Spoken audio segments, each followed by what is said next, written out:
Good morning students. हमने chapter 6 complete कर लिया था, क्वेश्चन आंसर भी कंप्लीट हो गए थे। आज हम ग्रामर का चैप्टर 4 स्टार्ट करने जा रहे हैं। चैप्टर 1 और 2 हमने समर वेकेशन से पहले कर लिया था। चैप्टर 3 संधि विच्छेद में आपको थोड़ा बाद में करवाऊंगी। थोड़ा ग्रामर की व्याकरण की आपको परिचय होने के बाद जो संधि है वो थोड़ी टफ है, तो थोड़ा सिस्टम में आ जाएंगे तो फिर हम उसको चैप्टर को करेंगे। तो आज का हमारा 4th चैप्टर है शब्द विचार। शब्द क्या है उसके बारे में हम आज विचार करेंगे। ध्वनि से वर्ण, वर्ण से शब्द, शब्द से पद और पदों से वाक्य का निर्माण होता है।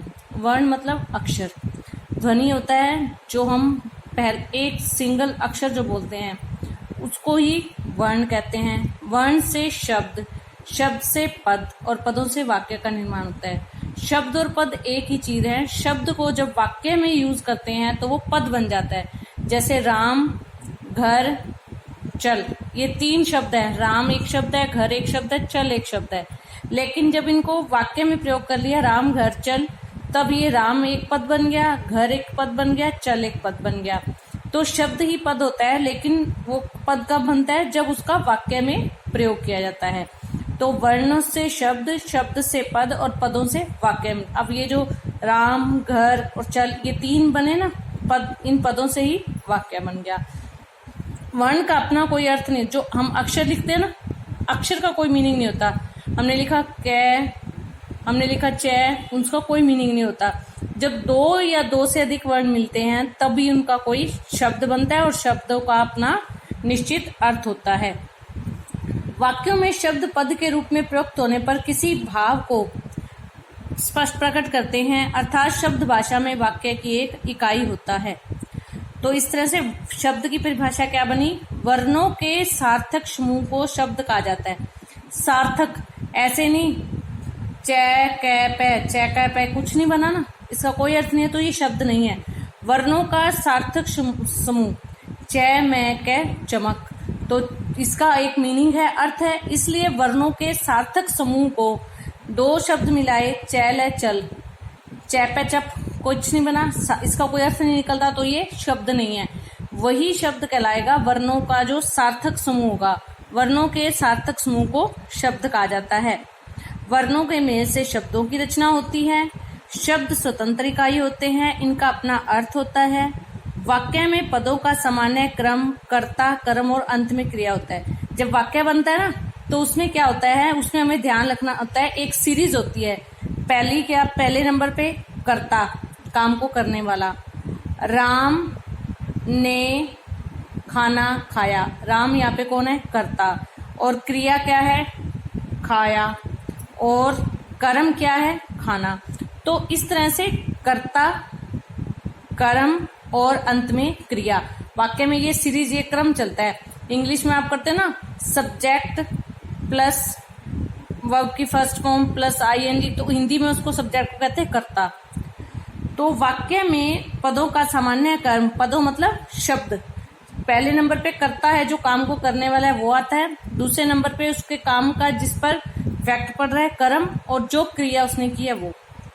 शब्दों के मेल से वाक्य और वाक्यों के मेल से भाषा बनती है। सबसे छोटी इकाई भाषा की क्या है? वर्ण या अक्षर। ठीक है, अ से लेकर ग ज्ञानी तक जो सारी वर्णमाला थी वो वर्ण या अक्षर सबसे छोटी इकाई है। 2 या 2 से अधिक वर्ण मिलते हैं, शब्द बनता है। शब्दों के मेल से वाक्य बनता है, वाक्यों के मेल से भाषा बनती है। तो ये एक क्रम है। ठीक है। बगीचे, उषा रही टहल में, उषा, बगीचे, टहल, अब ये सारे क्या हैं? शब्द हैं। अब इनको एक क्रम से लगाएंगे तो ये पद बन जाएंगे और एक वाक्य बन जाएगा। उषा बगीचे में टहल रही है। पुस्तकालय में शांति से बैठते हैं, शब्द है पुस्तकालय, शांति में है बैठते से।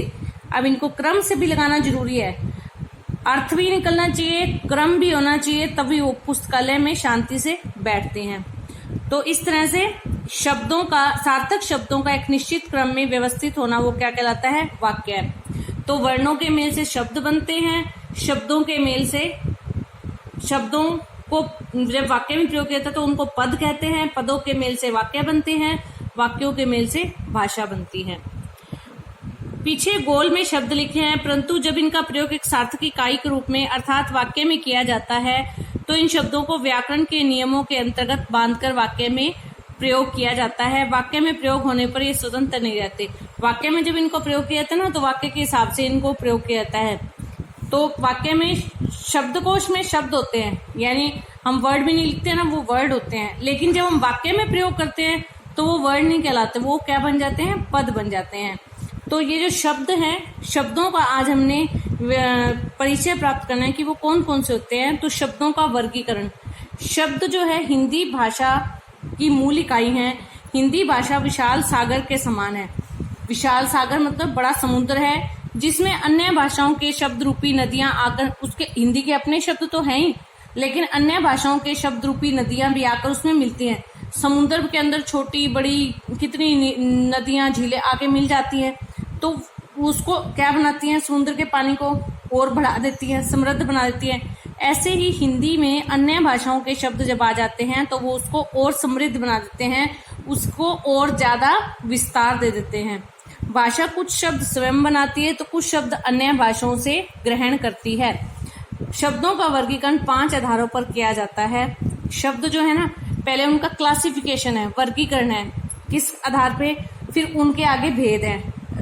व्युत्पत्ति या रचना, व्युत्पत्ति या रचना मतलब कंस्ट्रक्शन, रचना मतलब कंस्ट्रक्शन, शब्द की बनावट के आधार पर कि वो कितने प्रकार के होते हैं।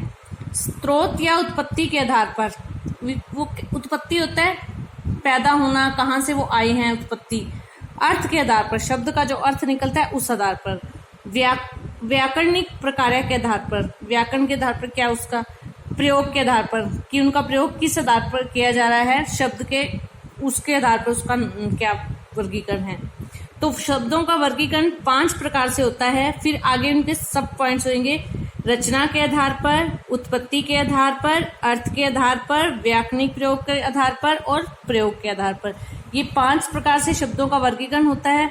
सबसे पहले है रचना के आधार पर।